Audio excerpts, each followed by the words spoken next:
पहला तमे आ वीडियो आखो जो पछी आपणे ई वीडियो विषे बात करवी। आसपास के जितने भी लोग हैं अच्छी तरह से समझ लें कि अगर किसी ने बदमाशी करी तो उनका कायदे से इलाज किया जाएगा।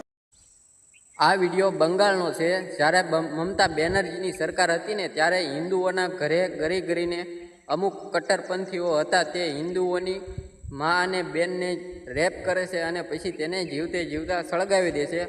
पण हालमां हवे त्या भाजपनी सरकार बनतानी साथे योगी आदित्यनाथे कड़क आदेश आप्या छे अने आर्मीने अने पोलीसने छूट आपी छे के बंगाळमां जई अने तरत ज कड़कमां कड़क कार्यवाही करे अने पोलीसे कड़कने कड़क कार्यवाही करी छे अने आ कट्टरपंथीओने सारी रीते सबक शीखवाड्यो छे। तो खरेखर योगी आदित्यनाथना आ काम विषे तमे शुं कहेशो ते कमेंट जरूरथी करजो अने विडियोमां नवा होय तो आ पेजने फॉलो करी देजो।